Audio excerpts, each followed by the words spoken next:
বন্ধুরা, welcome to my channel RP read with লার্নের পক্ষ থেকে তোমাদের সকলকে আমি স্বাগত জানাই। আজকে বিশেষত আমার ক্লাস 2 এর ছাত্রছাত্রীদের জন্য সহজ পাঠ, রবীন্দ্রনাথ ঠাকুরের লেখা সহজ পাঠ দ্বিতীয় ভাগের একাদশ পাঠ আমি এনেছি। এই একাদশ পাঠ কিন্তু তোমাদের আজকে আমি পড়াবো, কারণ সামনেই তোমাদের দ্বিতীয় পর্বের পরীক্ষা। তাই প্রত্যেকটা একাদশ পাঠে থেকে যে 30 পৃষ্ঠা, 31 পৃষ্ঠা এবং আরও 32, 33 এই প্রতিটা পৃষ্ঠাই কিন্তু তোমাদের জন্য খুব ইম্পর্টেন্ট। তাই তোমাদের সেই পড়াগুলো জানতে গেলে কিন্তু খুব ভালো করে খুঁটিয়ে ভিতরটা পড়তে হবে এবং জানতে হবে, তাহলে তোমরা সহজেই কিন্তু পরীক্ষায় ভালো করে প্রশ্ন উত্তর লিখতে পারবে।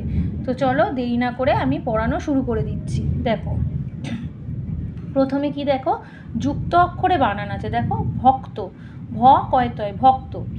ভক্তরামের নৌকো শক্ত কাঠের তক্তা দিয়ে তৈরি। তাহলে কার নৌকো শক্ত কাঠের তক্তা দিয়ে তৈরি? ভক্তরামের। ভক্তরাম সেই নৌকো সস্তা দামে বিক্রি করবে, মানে ভক্তরাম সেই নৌকো সস্তা দামে বিক্রি করে বলে লেখা আছে। তাহলে কে সেই নৌকাটা সস্তা দামে বিক্রি করবে? ভক্তরাম। শক্তিনাথ বাবু কিনে নেন। তাহলে ভক্তরাম যখন সেই নৌকাটা সস্তা দামে বিক্রি করেন, কার কাছে বিক্রি করেন? সেটা শক্তিনাথ বাবুর কাছে বিক্রি করেন। শক্তিনাথ আর মুক্তিনাথ দুই ভাই, ঠিক আছে? তাহলে কারা দুই ভাই? এরকম যদি একটা প্রশ্ন আসে একাদশ পাঠ থেকে, তোমরা কি বলবে? শক্তিনাথ আর মুক্তিনাথ দুই ভাই। যে পাড়ায় থাকেন তার নাম জেলে বস্তি। তাহলে শক্তিনাথ আর মুক্তিনাথ যে পাড়ায় থাকেন সেই পাড়ার নাম কি? জেলে বস্তি। তার বাড়ি খুব মস্ত। তাহলে কার বাড়ি খুব মস্ত? শক্তিনাথ বাবুর বাড়ি কিন্তু খুব মস্ত। সামনে নদী, পিছনে বড় রাস্তা, ঠিক আছে? তাহলে বাড়িটির সামনে কি? নদী, আর পিছনে বড় রাস্তা। শক্তিনাথ বাবুর যে দারোয়ান তার নাম হচ্ছে শক্তু সিং আর আক্রম মিশ্র। তাহলে শক্তিনাথ বাবুর যে দারোয়ান তার একজনের নাম শক্তু সিং আর একজনের নাম আক্রম মিশ্র। তারা কিন্তু রোজ সকালে কি করে? কুস্তি করে। শক্তিনাথ বাবুর চাকরের নাম কি? শক্তিনাথ বাবুর চাকরের নাম হচ্ছে অক্রুর। অক্রুর, অ কয়রা ফলা হস্যু বর্ষণ্যর, অক্রুর হয় কিন্তু অক্রুর উচ্চারণও করা যায়। তার বড় ছেলের নাম বিক্রম, ছোট ছেলের নাম শক্রনাথ। তাহলে বড় ছেলে, শক্তিনাথ বাবুর বড় ছেলের নাম কি? বিক্রম, আর ছোট ছেলের নাম হলো শক্রনাথ। শক্তিবাবু তার নৌকা লাল রং করে নিলেন। যে শক্তিনাথবাবু যে নৌকাটা কিনেছিলেন সেই নৌকাটির রং কি করেছিলেন? লাল রং করে নিলেন। সেই নৌকাটির নাম দিয়েছিলেন রক্তজবা। তাহলে শক্তিনাথবাবুর নৌকার নাম কি? রক্তজবা। তিনি মাঝে মাঝে নৌকায় কখনো তিস্তা নদীতে আর কখনো আত্রাই নদীতে, কখনো ইছামতিতে বেড়াতে যান। তাহলে শক্তিনাথবাবু মাঝে মাঝে কখনো তিস্তা নদীতে, কখনো আত্রাই নদীতে, আবার কখনো ইছামতিতে কিন্তু বেড়াতে যান। একদিন অঘ্রাণ মাসে পত্র পেলেন। মানে একদিন অঘ্রাণ মাসে, মানে কোন মাসে পত্র পেয়েছিলেন? অঘ্রাণ মাসে। কি পত্র? পত্র মানে কি? চিঠি। কি পত্রতে কি লেখা ছিল? বিপ্র গ্রামে বাঘ এসেছে। তাহলে কোন গ্রামে বাঘ এসেছে? বিপ্র গ্রামে। শিকারের জন্য তিনি যাত্রা করলেন। সেদিন কী বার ছিল? সেদিন ছিল শুক্রবার। শুক্লপক্ষের চন্দ্র সবে অস্ত গেছে।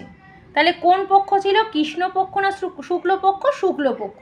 শুক্লপক্ষের চন্দ্র সবে অস্ত গেছে। আক্রম বন্দুক নিয়ে চললো। তাহলে কে বন্দুক নিয়ে চললো? তাহলে শক্তিনাথ বাবুর সাথে আর একজনও ছিল, সেটা হলেন আক্রম। তোমরা যে পড়েছিলে প্রথমে যে শক্তু সিং আর আক্রম মিশ্র রোজ সকালে কুস্তি করে, সেই আক্রমে কিন্তু শক্তিনাথ বাবুর সঙ্গে ছিলেন। সে বন্দুক নিয়ে চলল। আর কি ছিল? আর দুটো বল্লম ছিল। সিন্ধুকে ছিল গুলি বারুদ। নদীতে প্রবল স্রোত। বেলা যখন 2 প্রহর নৌকো নন্দগ্রামে পৌঁছালো। বেলা যখন 2 প্রহর হলো নৌকো কোথায় পৌঁছালো? নন্দগ্রামে। রৌদ্র ঝাঁ ঝাঁ করছে। যেহেতু বেলা 2 প্রহর মানে কি? মানে দুপুর হয়ে গেছে, ঠিক আছে? এবারে রোদ তো হবেই, মানে চারিদিকের আবহাওয়াটা গরম এবং রৌদ্র উঠেছে সেরকম।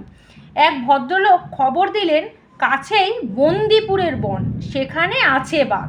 তাহলে কাছেই কোন বন ছিল? বন্দিপুরের বন। সেখানে কি আছে? সেখানে বাঘ আছে। শক্তিবাবু আর আক্রম বাঘ খুঁজতে নামলেন। তাহলে কারা বাঘ খুঁজতে নেমেছিল? শক্তিবাবু আর আক্রম। জঙ্গল ঘন হয়ে এলো, ঘোর অন্ধকার। কিছু দূরে গিয়ে দেখেন এক পোড়ো মন্দির। তাহলে কিছু দূরে, তারা জঙ্গলের কিছু দূরে গিয়ে কি দেখেছিল? একটা পোড়ো মন্দির। জনপ্রাণী নেই, ঠিক আছে? শক্তিবাবু বললেন এইখানে একটু বিশ্রাম করি। তাহলে শক্তিবাবু কি বললেন? এইখানে একটু বিশ্রাম করি। এবার তাদের সঙ্গে কি কি খাবার ছিল? সঙ্গে ছিল লুচি, আলুর দম আর পাঁঠার মাংস। এই প্রশ্নটা কিন্তু বারবার আসে যে শক্তিবাবুদের সঙ্গে কি কি খাবার ছিল। তারা তাই খেলেন, ঠিক আছে। আর আক্রম কি খেলো, এরকম একটা প্রশ্ন সবসময় আসে। আক্রম কি খেয়েছিল? আক্রম খেলো চাটনি দিয়ে রুটি। তখন বেলা পড়ে আসছে, মানে আস্তে আস্তে বিকেল হয়ে আসছে। গাছের ফাঁক দিয়ে বাঁকা হয়ে রৌদ্র পড়ে। তাহলে গাছের ফাঁক দিয়ে কি দেখা যাচ্ছে? রৌদ্র দেখা যাচ্ছে। প্রকাণ্ড অর্জুন গাছের ওপর কতগুলো বাঁদর। তাহলে কোন গাছের ওপর বাঁদর ছিল? অর্জুন গাছের ওপর। তাদের লম্বা লেজ ঝুলছে। কি ঝুলছে? তাদের লম্বা লেজটা কিন্তু ঝুলছে। শক্তিবাবু কিছু দূর গিয়ে দেখলেন একটা ছোট্ট সোঁতা। তাতে 1 হাঁটুর বেশি জল হবে না, তার ধারে শুধু বালি। তাহলে কিছু দূরকে নদীও না, মানে অল্প একটু জল, এরকম ডোবার মতো সেইখানে তারা গেছিল। তার ধারে ছিল শুধু বালি আর বালি।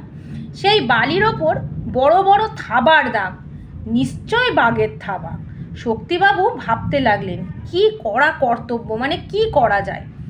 অঘ্রাণ মাসের বেলা, পশ্চিমে সূর্য অস্ত গেল। সন্ধ্যা হতেই ঘোর অন্ধকার। কাছে তেঁতুল গাছ, তার ওপরে দুজনে চড়ে বসলেন। কোন গাছে চড়ে বসেছিলেন? তেঁতুল গাছের ওপর। গাছের গুঁড়ির সঙ্গে চাদর দিয়ে নিজেদের বাঁধলেন, পাছে যদি ঘুম পেয়ে যায় তাহলে তো পড়ে যাবে চাদর দিয়ে না বাঁধলে। তাই তারা তাদের দুজনকে গাছের গুঁড়ির সঙ্গে চাদর দিয়ে বেঁধে নিলেন। কোথাও আলো নেই, তারাও দেখা যায় না, কেবল অসংখ্য জোনাকি গাছে গাছে টিপ টিপ করে জ্বলছে। মানে জোনাকি পোকারা জলে দেখেছো তো, তো গাছের ওপরে তারা কেবলই জ্বলছে। তো আজকে আমি তোমাদের ছোট্ট বন্ধুরা এক সহজ পাঠ বইয়ের একাদশ পাঠের পৃষ্ঠা 30, 31 এবং 32 কিন্তু রিডিং পড়ালাম। এবং আমার আগামী যে ভিডিও থাকবে তার মধ্যে আমি তোমাদের অবশ্যই এর বাকি পৃষ্ঠাগুলো পড়িয়ে দেবো এবং গল্পটা বুঝিয়ে দেবো। এই 31, 32, 33-এর মধ্যে কিছু যুক্তাক্ষর আছে যেগুলো খুবই কঠিন, কিছু কঠিন বানান আছে, সেটা আমি কিন্তু তোমাদের আজকে পড়ে শোনাবো। দেখো এখানে কি পাচ্ছ, দেখো ভ কয়তয় ভক্ত, রয়কারে রাম, ময়কারে মে রামের, ভক্ত রামের। শক্ত বানান দেখো, তালবেশ স কয়তয় শক্ত। তক্তা বানান কি? ত কয়তয় আকার তক্তা। এখানে দেখো সস্তা, দন্তের স দন্তের শয়তয় আকার সস্তা। নৌকো বানান কি? দন্তের নয়ৌকারে নৌ, কয়কারে কো নৌকো। বিক্রি বানান দেখো, বয়সী বি, কয়রা ফলা হস্যি বিক্রি। এবার দেখো শক্তিনাথ বাবু, তালবেশ স কয়তয় হস্যি শক্তি, দন্তের নয়কারে নাথ নাথ শক্তিনাথ, বয়কারে বা বয়সু বাবু শক্তিনাথ বাবু। এখানে দেখো ময়সু মু কয়তয় হস্যি মুক্তি, দন্তের নয়কারে নাথ নাথ। এবারে তোমরা দেখতে পাবে জেলে বস্তি, বর্গের জয়কারে জে, লয়কারে লে জেলে, ব দন্তের শয়তয় হস্যি বস্তি জেলে বস্তি। আবার দেখো লেখা আছে ম দন্তের শয়তয় মস্ত। আবার দেখো রাস্তা বানান দেখো, রয়কারে রা দন্তের শয়তয় আকার রাস্তা। এখানে দেখো দারোয়ান বানানটা একটু কঠিন, তাই তোমাদের পড়ে শোনাচ্ছি। দয়কারে দা, রয়কারে রো দারো, অন্তস্থ অয়কারে আ দন্তের ন আন দারোয়ান। এখানে দেখো তালবেশ স কয়তয় হস্যু শক্তু, দন্তের শয় শি উনস্বর সিং শক্তু সিং। এখানে দেখো আ কয়রা ফলা ম আক্রম, ময়সী মি, তালবেশ শয়রা ফলা মিশ্র আক্রম মিশ্র। এখানে দেখো কয়সু কু, দন্তের শয়তয় হস্যি কুস্তি। এখানে দেখো বিক্রম, বয়সী বি, কয়রা ফলা ম বিক্রম। এটা তো অক্রুর বানান বা অক্রুর বানান, তোমাদের আগেই বলেছি। অ কয়রা ফলা হস্যু বয়সুনর অক্রুর। এখানে দেখো তালবেশ স কয়রা ফলা শক্র, দন্তের নয়কারে নাথ নাথ শক্রনাথ। রক্ত জবা, র কয়তয় রক্ত, বর্গের জ বয়কারে বা জবা রক্ত জবা। তিস্তা, তয়সী তি, দন্তের শয়তয় আকার তিস্তা। আত্রাই, আ তয়রা ফলা আকার হস্যই আত্রাই। ইচ্ছামতি, হস্যই চয় ছয় আকার ইচ্ছা, ম তয় দীর্ঘিতি মতি ইচ্ছামতি। অ ঘয়রা ফলা আকার দন্তের ন অঘ্রাণ, বয়সী বি, পয়রা ফলা বিপ্র, গয়রা ফলা আকার ময়কারে মে বিপ্রগ্রামে। তালবেশ শস্য সু, কয়রা ফলা শুক্র, বয়কারে বা র বার শুক্রবার। তালবেশ শস্য সু, কয়লয় শুক্ল, প ক্ষিয় ক্ষয় বয়সুন র পক্ষে শুক্ল পক্ষে। চ দন্তের নয়দয় র ফলা চন্দ্র, অ দন্তের শয়তয় অস্ত, আ কয়রা ফলা ম আক্রম, ব দন্তের নয়দয় হস্যু ক বন্দুক, ব লয় লয় ম বল্লম। দন্তের শয়সী সি, দন্তের নয়দয় হস্যু কয়কারে কে সিন্ধুকে, বয়কারে বা রয় হস্যু দ বারুদ। দন্তের শয়রা ফলা ওকার ত স্রোত, পয়রা ফলা হ র প্রহর। দন্তের ন দন্তের নয়দয় নন্দ, গয়রা ফলা আকার ময়কারে মে গ্রামে নন্দগ্রামে। রয়ৌকারে রৌ দয়রা ফলা রৌদ্র, ঝয়চন্দ্রবিন্দু আকারে ঝাঁ, ঝয়চন্দ্রবিন্দু আকারে ঝাঁ, ঝাঁ ঝাঁ। ভ দয়রা ফলা ভদ্র, লকারে লোক অলোক। ব দন্তের নয় দয় দীর্ঘি বন্দি, পয়সু পুর অয়কারে রে র, পুরের বন্দি পুরের। তাহলে এখানে যে যুক্ত অক্ষরগুলো আছে মোটামুটি তোমাদের আগেই পড়িয়ে দিয়েছি। দেখো অ দন্তের নয় ধয় অন্ধ, কয়কারে কার অকার অন্ধকার। মন্দির বানান দেখো, ম দন্তের নয় দয় হস্যি বয়সুনরা মন্দির। জনপ্রাণী বানান দেখো, বর্গের জ দন্তের ন জন, পয়রা ফলা আকার, মধ্যের নয় দীর্ঘি নি, প্রাণী জনপ্রাণী। এখানে দেখো বয়সী বি, তালবে শয়রা ফলা আকার, ম বিশ্রাম। দন্তের স উঁয় গয় একার সঙ্গে। পয়চন্দ্রবিন্দু আকার, ঠয়কারে ঠা বয়সুনরা পাঠার, ম আকারে মা, উনস্বর দন্তের স মাংস, পাঠার মাংস। আ কয়রা ফলা ম আক্রম। আচ্ছা, রৌদ্র বানান দেখো, এটা তো মনে হয় আগেও পড়িয়েছি, তাও আবার একবার আমি পড়িয়ে দিচ্ছি। রয় ঔকারে রৌ দয়রা ফলা রৌদ্র, পয়রা ফলা কয়কারে কা দন্তের নয় ডয় প্রকাণ্ড। অ বর্গের জয়রেফ হস্যু দন্তের ন অর্জুন। বয়চন্দ্রবিন্দু আকার, দ র বাঁদর, ল ময় বয় আকার লম্বা। আচ্ছা, এখানে দেখো সোঁতা দন্তের শয়চন্দ্রবিন্দু ওকার, তয়কারে তা সোঁতা। আচ্ছা, তারপর দেখো ক তয়রে বয়জা ফলা কর্তব্য, দন্তের নয়সি নি, তালবে শয়চয় অন্তস্থ নিশ্চয়।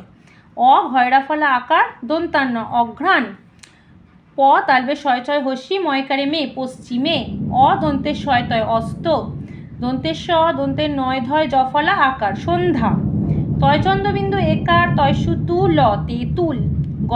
গয়চন্দ্রবিন্দু হস্যু, ডয়শূন্যরা সিঁড়ি, বয়শূন্যরা গুঁড়ি। আচ্ছা, অ দন্তের স উনস্বর ক্ষয়জা ফল অসংখ্য। বর্গের জয় বয় ল, ছয়খারে ছে জ্বলছে। তো তোমাদের এগুলি বানান করে মানে পেজ 30, 31, 32 বানান করে পড়ানোর আমার এই কারণটাই হলো, তোমরাও কিন্তু বানানে তোমাদের একটু অসুবিধা হতেই পারে, কারণ এগুলো খুব কঠিন কঠিন যুক্তাক্ষর যুক্ত বানান।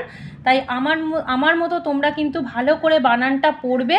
আমি যেভাবে পড়ে শোনালাম, পড়ে বানানগুলি একটি খাতার মধ্যে পরপর লিখবে। লিখে ফেললে তোমরা কিন্তু সহজেই প্রশ্ন উত্তর যখন লিখতে যাবে তোমাদের বানান আটকাবেও না, তোমাদের কোনো অসুবিধাও হবে না, তোমরা সহজেই পারবে।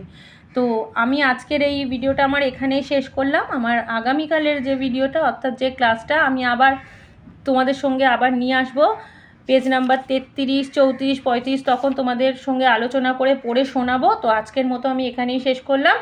কারোর যদি কিছু কমেন্ট করা থাকে তোমরা আমাকে বলো বা জানিও, আমি সেইভাবে আরও ভালো করে করানোর চেষ্টা করব। আজকের মতো তাহলে আমি এখানেই আমার ভিডিওটা শেষ করছি। আবার দেখা হবে আমার পরের ভিডিওতে। তাহলে টাটা।